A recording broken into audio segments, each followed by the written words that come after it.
돌을 쥐는 순간 잊었던 삶이 다시 시작되었다.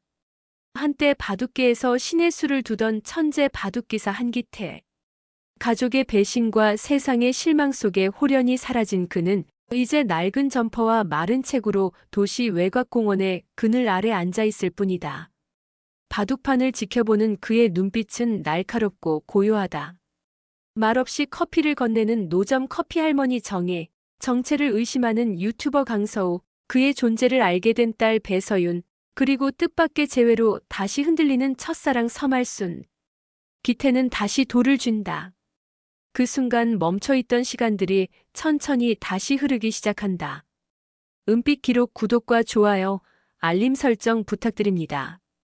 영상 제작에 큰 힘이 됩니다. 그가 돌을 잡는 순간 시간도 숨을 죽였다. 그 자리가 누구의 것도 아님을 증명하듯 바둑판은 오직 그의 손을 기다렸던 것처럼. 2025년 초가을.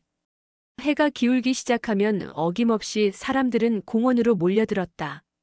가을볕은 은근했고 바람은 겸손했다. 아이들의 웃음소리, 지나가는 자전거의 종소리, 그리고 공원 한편 오래된 벤치 옆으로 펴진 바둑판 위엔 언제나 흑백의 돌들이 조용히 기다리고 있었다. 그 자리에 한 남자가 있었다. 언제부터 그가 거기에 있었는지는 아무도 몰랐다. 말없이 조용히 묵묵히. 이름도 나이도 어디서 왔는지도 알 수 없는 사람이었다.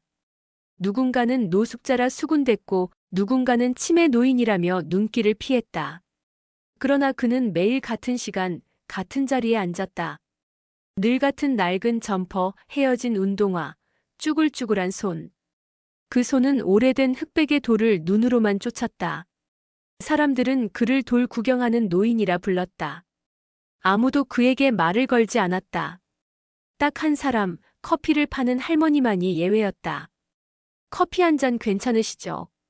말보다는 습관처럼 건네는 인스턴트 커피 한 잔. 그는 무겁게 고개를 끄덕일 뿐이었다. 커피를 받아들고 두 손으로 감싸 쥔 채 한 모금. 그 순간만큼은 사람 같은 사람이었다. 그 할머니의 이름은 정희 66세. 눈가에 웃음이 자주 맺히는 얼굴. 하지만 오래된 아픔을 품고 사는 듯 웃음의 끝이 자주 떨렸다. 그날도 평소와 다르지 않았다. 모두가 익숙한 일상이었고 그 역시 바둑판 옆에서 조용히 돌을 바라보고만 있었다. 그런데 어르신 혹시 한 판 두실래요? 바둑 두는 사람 중 한 명이 불쑥 물었다. 늘 그를 지나치던 이들이었지만 딱 한 자리가 비었고 주변에 마땅한 상대도 없었다. 기대도 없이 그저 자리 채우기용. 하지만 그 순간 노인의 손이 바둑판 쪽으로 움직였다. 바스락. 바람에 낙엽이 날리고 그는 천천히 자세를 고쳐 앉았다. 등이 펴지고 눈이 또렷해졌다. 손끝이 돌에 닿는 순간 공기 자체가 달라졌다. 주변의 잡담이 끊기고 누군가 침을 꿀꺽 삼켰다. 첫수. 흑돌이 모서리에서 정확하게 떨어졌다. 아, 거기요? 당황한 상대는 웃으며 수를 받았다. 하지만 곧 두 번째, 세 번째 수가 이어지면서 분위기는 바뀌었다. 이건 뭐지? 돌을 잡는 그 남자의 손은 거칠었지만 수는 섬세했고 공격은 예리했다. 그의 한 수 한 수는 마치 오랫동안 잊고 있던 멜로디를 되살리는 연주 같았다. 다섯 수가 지나고 상대는 입을 꾹 다물었다. 열 수가 지나고 구경하던 사람들은 바둑판 앞으로 몰려들었다. 21수째. 그가 흑돌을 손끝으로 튕기듯 내려놓는 순간 상대의 돌들이 줄줄이 잡혔다. 졌습니다. 허탈한 한숨과 함께 바둑판이 정적에 잠겼다. 그날 저녁 공원의 돌벤치는 오랜만에 사람들의 이야기로 가득했다. 야, 오늘 그 노인 봤어? 장난 아니야. 수가 진짜 와. 누군가는 말했다. 나 어릴 적 봤던 바둑 기사 중에 비슷한 사람이 있었는데. 설마 TV에도 안 나온 지 30년은 됐을걸. 이름이 뭐더라 한기태? 정희는 묵묵히 커피를 내렸다. 그날 그는 말없이 커피를 받았지만 한 모금 마시고 나서 처음으로 고개를 들었다. 눈이 마주쳤다. 아주 짧게. 그 눈동자 속엔 오랜 세월을 넘은 슬픔과 사라진 자의 흔적이 희미하게 살아 있었다. 다음 날 공원에는 더 많은 사람들이 바둑판 앞에 모였다. 그리고 그 노인은 다시 돌을 쥐었다. 바둑판은 여전히 그 자리에 있었다. 그 남자도 커피 할머니도 익숙한 풍경처럼 말없이 자리를 지키고 있었다. 하지만 공원의 공기는 분명 전날과 달랐다. 수군거림, 숨죽인 시선, 기대와 경계가 얽힌 어색한 긴장감. 오늘도 두시려나? 진짜 고수 맞는 거야? 아니, 어제 그 수 진짜 예술이었다니까. 사람들의 시선이 모이는 그 중심. 그는 한기태는 여전히 말이 없었다. 바둑판을 한참 바라보던 그는 조용히 자신의 앞에 놓인 흑돌을 한 개 집었다. 그 순간 정의가 그에게 다가왔다. 오늘도 한판 하시는 거예요? 작은 종이컵에 김이 모락모락 나는 커피를 건넸다. 그는 커피를 받아들고 고개를 끄덕였다. 고맙다는 말도 미소도 없었다. 하지만 손끝이 살짝 떨리고 있었다. 정희는 그 미세한 떨림을 놓치지 않았다. 손 많이 차네요. 그는 대답 대신 커피를 감싸준 채 조용히 고개를 숙였다. 그때였다. 어제 그와 대국했던 남자가 또 다가왔다. 어르신, 어제 그 판 제가 솔직히 좀 얕봤어요. 한 판 더 부탁드려도 될까요? 기태는 고개를 들지 않은 채 돌을 하나 들어 바둑판 중앙에 툭 하고 올려놓았다. 수락. 사람들의 눈빛이 달아올랐다. 첫 수는 다시 흑이었다. 모서리가 아닌 정중앙 1,000원이었다. 1,000원부터 구경꾼들이 웅성댔다. 돌을 두는 그의 손은 느렸다. 하지만 한 수 한 수가 낯설지 않았다. 마치 잊고 있던 길을 다시 걷는 사람처럼 그는 돌을 놓을 때마다 기억을 되짚는 듯했다. 그와 마주 앉은 남자는 어느 순간 자신이 돌을 두고 있음을 잊었다. 그의 수에, 그 흐름에, 그 리듬에 이끌렸다. 이거 대국이라기보다 강에 갔네요. 그가 작게 웃으며 말했다. 하지만 기태는 여전히 묵묵했다. 대답도 없고 감정도 없었다. 오직 흑백의 수만이 말하고 있었다. 그를 둘러싼 사람들 중 한 젊은 남자가 조용히 영상을 찍고 있었다. 유튜버 강서우 35세. 이 정도면 콘텐츠 된다. 그는 작은 마이크를 켜고 구도와 화각을 잡았다. 도심 공원의 미스터리 바둑 고수, 정체는? 그는 속삭이듯 말하며 렌즈를 줌인했다. 손, 얼굴, 눈빛, 돌의 움직임까지. 그는 놓치지 않았다. 한편 정희는 커피를 마시며 그를 바라봤다. 기태가 첫 수를 두던 날. 그녀의 눈빛은 흔들리고 있었다. 그 손놀림. 30년 전 아니겠지. 그녀는 스스로를 다잡았다. 그 이름, 그 기억을. 한 번도 입 밖에 낸 적 없었다. 그녀의 기억 속 27의 자신이 기자회견장 뒤편에서 누군가를 바라보고 있었다. 승리한 천재 바둑소년, 카메라 셔터 속의 한기태. 돌을 두는 그의 모습이 점점 그 시절과 겹쳐지기 시작했다. 설마 정말. 정희는 자리에서 일어나 벤치 뒤편으로 숨듯 걸었다. 가슴이 뛰기 시작했다. 단순한 우연일까? 아니면 오랫동안 지워진 이름이 다시 돌아온 걸까? 졌습니다. 또 한 번의 대국이 끝났다. 상대는 웃었지만 땀을 닦았다. 이게 대체 몇 단 실력이지? 소문은 더 빠르게 퍼졌다. 그리고 그날 찍힌 영상은 그날 밤 유튜브에 올라왔다. 제목. 은둔 고수 등장. 공원에서 전설을 만나다. 조회수 2100회, 6800회, 14000회. 댓글. 이거 진짜 실화냐? 나 이분 본 적 있어. 옛날 기사 중에. 이 손놀림 진짜 예술이다. 누가 정체 좀 밝혀줘요. 그리고 다음 날. 강서우는 다시 카메라를 들고 공원에 나타났다. 그의 뒤엔 한 여자가 있었다. 짙은 선글라스에 정장을 입은 배서윤 45세. 서우가 조용히 말했다. 이분이 혹시 진짜 딸이라는데요?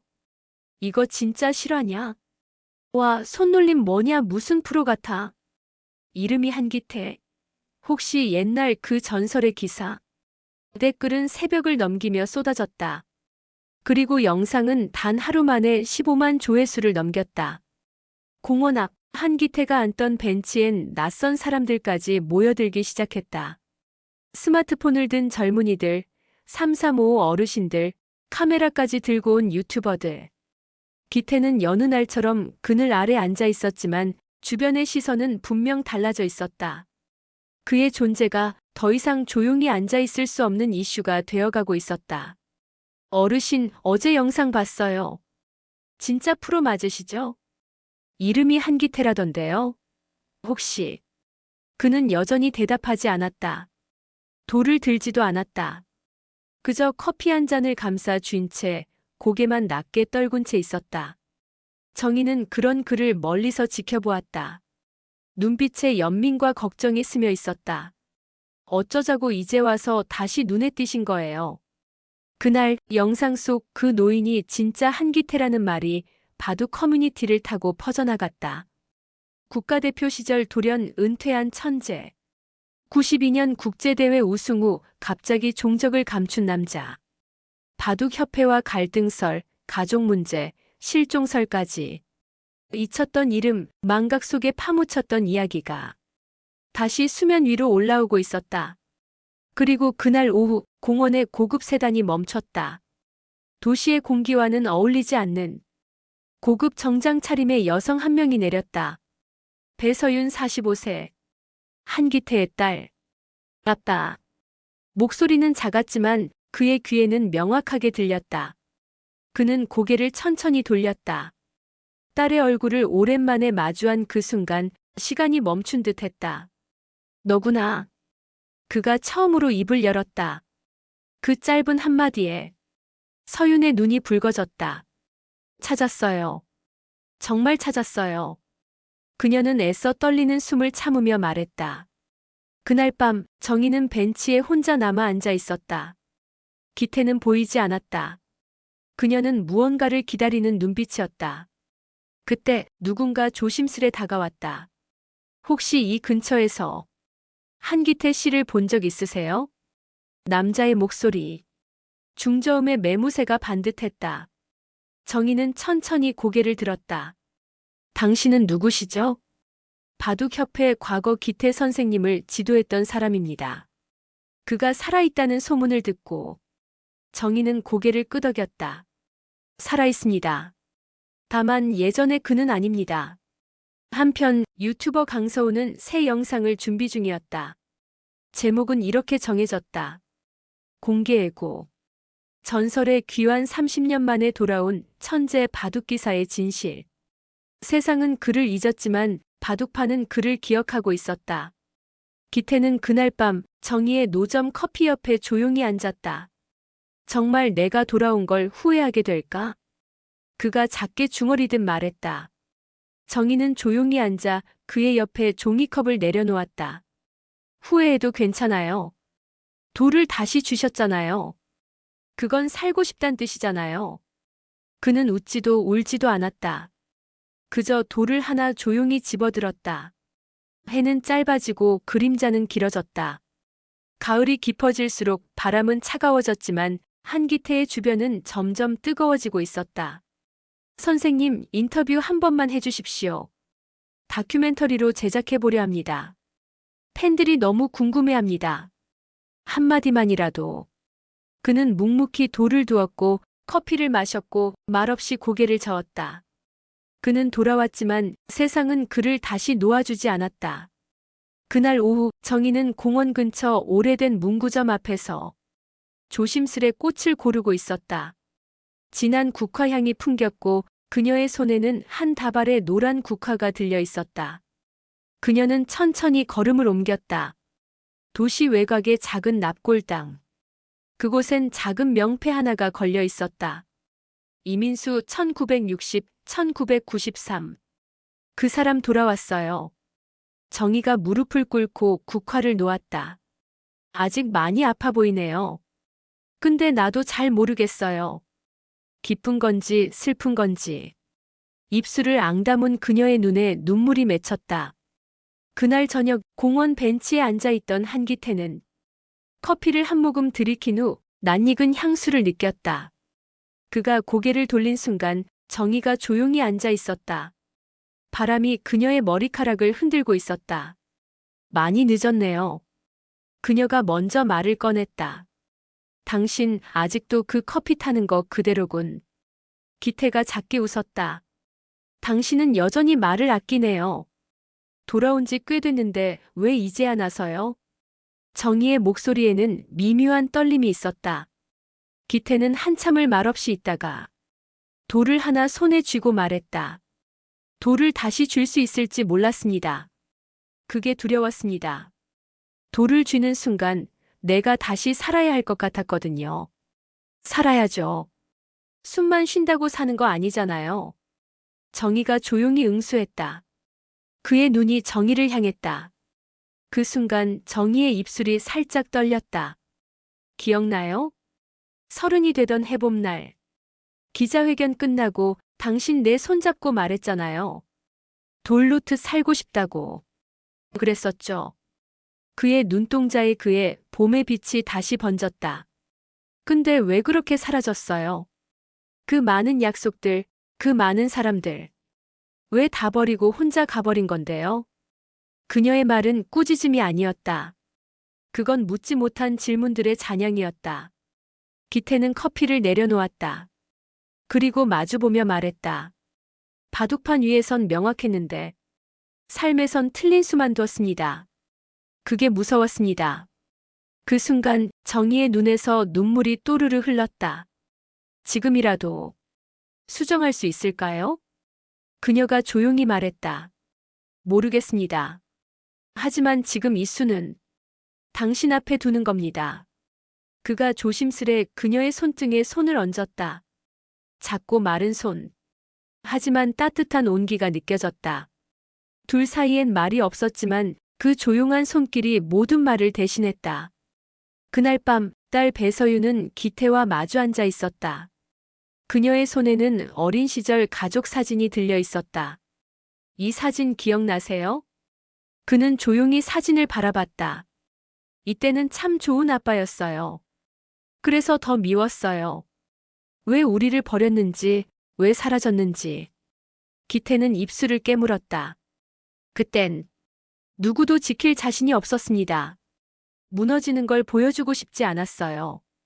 서유는 한참을 말없이 사진을 바라보다가 조용히 말했다. 다시는 도망가지 마세요. 이번엔 우리 앞에서 살아주세요. 기태는 다시 돌을 쥐었다. 공원의 바람은 한층 더 서늘해졌고 사람들의 시선은 여전히 그를 향해 있었다. 하지만 그의 눈은 바둑판이 아닌 과거의 어느 자리, 돌아갈 수 없는 그날에 머물러 있었다. 1993년 서울. 국제바둑대회 우승 기자회견장. 스포트라이트 아래 젊은 한기태가 서 있었다. 그의 옆에는 조용히 눈물을 훔치던 남자가 있었다. 기태의 친구이자 동료였던 이민수. 그날은 기태가 우승한 날이자 민수가 은퇴를 선언한 날이었다. 내가 이겼지만 그는 바둑을 포기했고 그걸 보고도 나는 웃고 있었지. 기태는 벤치에 앉아 과거를 회상하며 중얼거렸다. 그날 이후 민수는 연락이 끊겼고 한 달 후 그가 세상을 떠났다는 소식을 들었어. 정희는 조용히 그의 옆에 앉아 있었다. 그녀의 표정은 무겁고도 담담했다. 그게 당신이 떠난 이유였군요. 그를 죽게 만든 건 결국 나였거든요. 기태는 두 손으로 얼굴을 감싸쥐었다. 그날 이후 그는 바둑을 두지 않았다. 돌도 사람도 기억도 모두 거부했다. 바둑이 내 인생이었는데 그날 이후 바둑이 사람을 죽였다고 생각했어요. 정희는 그의 손등에 살며시 손을 얹었다. 그 사람은 당신을 원망하지 않았어요. 민수 마지막까지도 당신 걱정을 했어요. 기태는 괜찮을까? 그게 그의 마지막 말이었어요. 기태는 숨을 삼켰다. 그리고 처음으로 고개를 들었다. 정혜 씨, 나 다시 살아도 될까요? 정희는 고개를 끄덕이며 말했다. 돌을 주셨잖아요. 그건 이미 시작하셨다는 뜻이에요. 그날 밤 서유는 바둑협회로부터 연락을 받았다. 기태 선생님에 대한 복귀 요청이 있습니다. 명예기사로 복귀하시고 기념 대국도 준비 중입니다. 서유는 조용히 물었다. 그 사람들. 그를 그렇게 만들고선 이제 와서요? 협회 담당자는 당황했다. 그땐 상황이 복잡했습니다.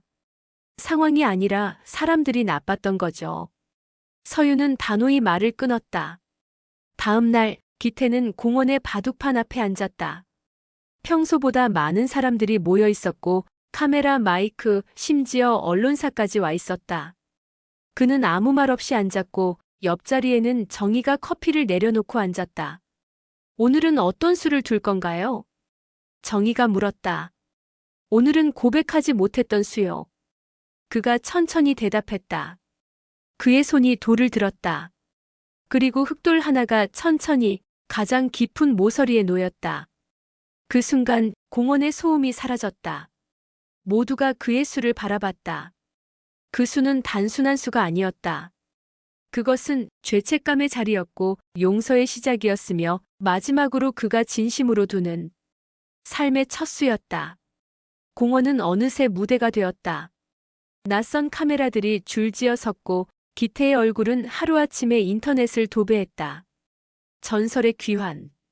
30년 만에 다시 돌을 쥔 남자.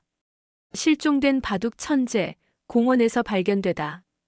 사람들은 이제 그를 노숙자가 아닌 영웅으로 불렀다. 하지만 정작 그 자신은 아무것도 달라지지 않았다. 그는 여전히 벤치에 앉아 돌을 바라보며 혼잣말을 속삭였다. 이제 와서 날 찾는다고 해서 다시 그때로 돌아갈 수는 없잖아. 그날 저녁 정희는 작은 상자를 들고 그의 곁에 앉았다. 이거, 그 사람 민수가 당신에게 전해달라고 했던 거예요. 상자 안에는 바둑돌 한 세트와 짧은 편지 한 장이 있었다. 기태야, 나는 너를 원망하지 않는다. 너는 내가 가진 전부였고 나는 너에게서 많은 걸 배웠다. 살아남아줘. 그게 내가 나를 위해 할 수 있는 유일한 수다. 기태는 한참 동안 아무 말이 없었다. 그의 손이 상자를 꼭 쥐었다. 그런 말 하지 말았어야지. 그럼 내가 어떻게 살아남냐? 그의 눈에서 조용히 눈물이 떨어졌다. 정희는 그의 어깨에 조용히 손을 얹었다. 이제는 그 말을 들어야 할 때예요. 기태 씨, 이젠 살아줘요. 한편 유튜버 강서우는 기태의 이야기로 만들어진 영상이 폭발적인 반응을 얻자 제작사로부터 연락을 받는다. 다큐멘터리 정식 제작 제안 들어왔어요. 넷플릭스랑도 연결될 수 있어요. 서우는 웃으며 말했다. 하지만 정작 기태는 그 소식을 듣고 아무 반응도 보이지 않았다. 그런 거 안 해요. 왜요? 이젠 세상이 당신 이야기 궁금해하잖아요. 기태는 고개를 저었다. 나는 내가 궁금하지 않아요. 그냥 그날의 수를 완성하고 싶을 뿐이에요. 며칠 뒤 바둑협회에서 공식 기자회견이 열렸다. 기태의 명예복귀와 특별기념대국 개최 소식이 전해졌다. 그 소식에 서유는 기쁘면서도 복잡한 마음을 감추지 못했다. 아빠, 이젠 아빠 이름 앞에 실종이라는 말이 아닌 귀환이라는 단어가 붙게 됐어요. 기태는 서윤의 말을 듣고 작게 웃으며 대답했다. 그 말, 내가 죽기 전에 들을 줄은 몰랐네. 그날 밤 기태는 공원 벤치에 조용히 앉아 있었다. 손에는 민수의 바둑돌이 들려 있었다. 민수야, 너 말대로 해보려고 해. 살아남는 수. 그게 어떤 수일지는 모르겠지만 이번엔 너를 위해 더 볼게. 그는 흑돌 하나를 조심스레 내려놓았다. 그 자리는 언제나 피했던 자리였고 한 번도 두지 못한 자리였다. 그 수를 둔 순간 기태의 눈빛은 다시 살아났다.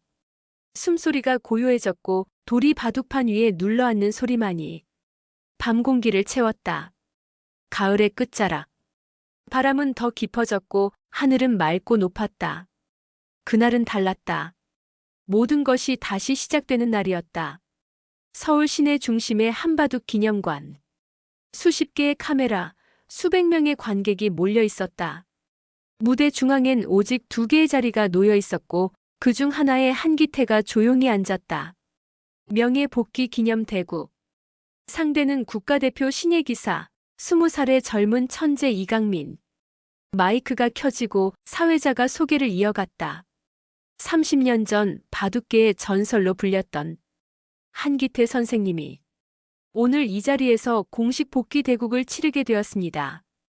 환호성과 박수가 쏟아졌지만 기태는 오직 바둑판만 바라봤다. 눈빛은 차분했고 숨결은 조용했다. 경기가 시작되기 전 기태는 조용히 돌을 쥐었다. 그 순간 정희와 서윤이 객석에서 그의 손을 바라봤다. 그 손엔 세월이 깃들어 있었고 후회와 용기, 죄책감과 사랑이 엉켜 있었다. 첫 수가 내려졌다. 1,000원. 모두가 놀랐다. 기태는 30년 전 마지막 경기에서도 이 수로 시작했었다. 그리고 그 수는 돌아오지 못한 수였다. 대국은 치열했다. 이강민은 젊고 빠른 감각을 자랑했고 기태는 느리고 깊은 수를 이어갔다. 관객들은 숨을 죽였다. 기태의 수는 마치 이야기 같았고 이강민의 수는 시대의 속도였다. 23수쯤 기태는 갑자기 고개를 들었다. 그의 눈이 관객석의 정희와 마주쳤다. 짧은 시선 교환. 그 눈엔 더 이상 슬픔이 없었다. 돌을 두는 그의 손이 멈췄다. 그리고 그는 흑돌을 천천히 내려놓으며 말했다. 여기까지입니다. 객석이 웅성이었다. 판세는 기태가 우세였지만 그는 스스로 기권을 선언했다. 이강민은 놀라며 말했다. 왜 여기서 멈추시죠? 기태는 웃으며 대답했다. 이 수는 내가 이기기 위한 수가 아니라 살아남기 위한 수였습니다. 기자는 물었다. 이 대국 패배로 기록되는 걸로 아시죠? 그는 고개를 끄덕였다. 네, 하지만 오늘 난 이겼습니다. 정희는 손을 입에 가린 채 울고 있었고 서윤은 눈시울을 붉혔다. 그리고 관중석 어딘가에서 민수의 동생이 조용히 일어났다. 그는 기태에게 고개를 숙이며 말했다. 형님, 고맙습니다. 그날 밤 공원 벤치에 다시 앉은 기태는 돌을 쥐지 않았다. 정희가 물었다. 왜 돌 안 잡으세요? 그는 작게 웃으며 대답했다. 이제는 안 쥐어도 되니까요. 이제 놓아줄 때가 됐어요. 정희는 그의 손을 잡았다. 그 손은 여전히 따뜻했다. 그의 겨울은 유난히 따뜻했다. 눈 대신 햇살이 내렸고 차가운 바람은 바둑판 위 돌처럼 고요했다. 명예 복귀 대국 이후 기태는 다시 공원으로 돌아왔다. 하지만 이전처럼 바둑을 두지 않았다. 그는 이제 바둑판이 아닌 사람들의 얼굴을 바라보며 웃을 줄 알게 되었다. 커피를 따뜻하게 받으며 고맙습니다. 라는 말도 자연스럽게 했다.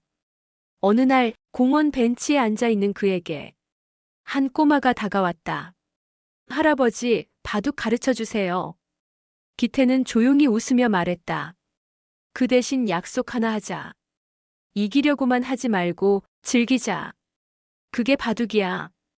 꼬마는 신나게 고개를 끄덕였다. 그리고 기태는 처음으로 지도자라는 이름을 마음에 새겼다. 정희는 여전히 그 옆에서 커피를 팔았다. 이제 그녀의 노점에는 작은 팻말 하나가 걸려 있었다. 바둑이 있는 커피. 삶을 천천히 마시고 싶은 사람 환영. 기태와 정희는 가끔 눈을 마주쳤고 서로 말없이 웃었다. 그 사이엔 긴 시간이 흘렀고 그 시간은 더 이상 짐이 아니었다. 서윤은 이직을 결심했다. 이제야 아빠를 이해하게 됐어요. 그리고 나도 나만의 삶을 살아보고 싶어요. 기태는 딸의 결정을 존중했다. 서윤의 손을 꼭 잡으며 말했다. 넌 내가 놓치지 말았어야 할 수였어. 그래도 돌아와줘서 고맙다. 그리고 어느 날 기태는 정희에게 작은 수첩 하나를 건넸다. 이건 내가 떠돌던 20년 동안 쓴 수첩이에요. 돌을 안 두면서 마음속으로만 둔 수들이죠. 정희는 수첩을 받아들며 물었다. 이건 왜 저한테 주시는 거예요? 그는 부드럽게 미소 지었다. 이제 그 수들을 당신한테 보여주고 싶어서요. 이제 나 숨기고 싶은 게 없어요. 기태는 더 이상 전설도 실종자도 고수도 아니었다. 그는 그냥 한기태였다. 가끔 바둑을 두고 커피를 마시고 사람들과 눈을 맞추는 삶. 그의 삶은 흑백이었지만 이제는 그 너머의 색을 찾았다. 돌을 내려놓는 건 끝이 아니라 삶의 새로운 시작이라는 걸 그는 이제야 알게 되었다. 오늘의 사연 재미있게 들으셨나요? 만약 여러분이 한기태처럼 삶의 어느 수를 놓쳐버렸다면 다시 돌을 줄 수 있는 용기를 낼 수 있을까요? 다음 시간에는 더 감동적이고 더 따뜻한 은빛 기록으로 찾아뵙겠습니다. 잊지 말고 구독과 좋아요, 알림 설정 부탁드립니다. 영상 제작에 큰 힘이 됩니다. 감사합니다.